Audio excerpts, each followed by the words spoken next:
We have another NHL trade to discuss. The Toronto Maple Leafs have picked up Riley Nash. We'll discuss the details of the trade and what this could mean for them going forward, coming up next.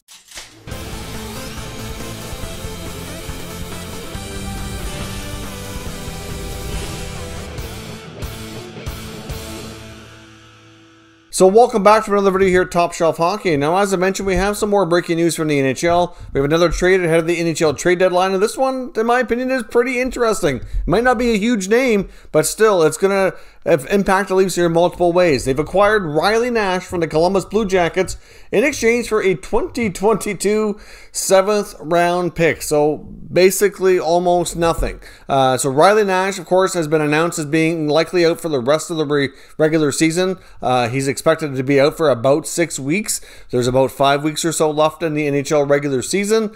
So he could be available for the playoffs. Now, the one loophole here that a lot of teams do work around is the fact that there's no salary cap in the playoffs, so they only have to be cap compliant until the end of the regular season. So in Riley Nash, the Maple Leafs acquire a pretty decent bottom six forward with a good amount of experience. He's on a expiring contract as well, so there's no commitment to him beyond this season. They give up almost nothing for him.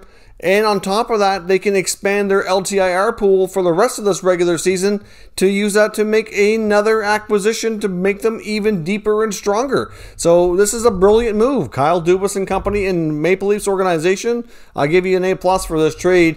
This is really thinking outside the box, which they do very well. You know, there's been a lot of different talk about what the Leafs are going to do besides this. I know there's some reporters out there feel that they are in on Taylor Hall. Some saying they're not so much. I think they kind of are. I think they're checking in with Buffalo regularly. I keep hearing that from a variety of sources. So I do think that they're interested in some degree.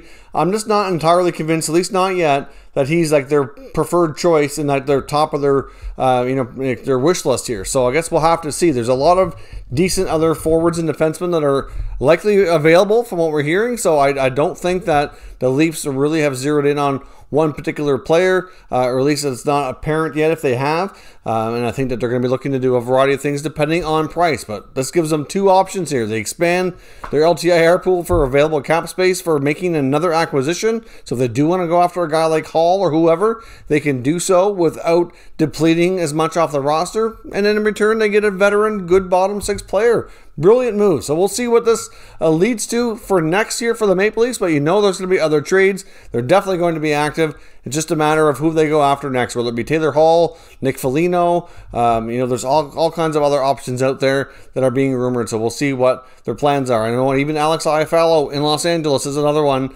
Apparently the contract extension talks between Iafallo and the Kings are not going to best, and he's somebody that they're rumored to be very interested in as well. And we've seen the Leafs and Kings hook up on multiple trades here the last few deadlines. So we'll stay tuned and see what's next. So let me know your thoughts on this deal and what the Leafs are going to be doing next down in the comments, and we'll discuss further. If you're new to the channel, make sure you subscribe. All kinds of content going to be coming up here as we approach the 2021 NHL Trade Deadline. And of course, we'll keep you up to date with all the action from around the NHL 365 days a year. So thank you very much for watching, and I'll catch you next time.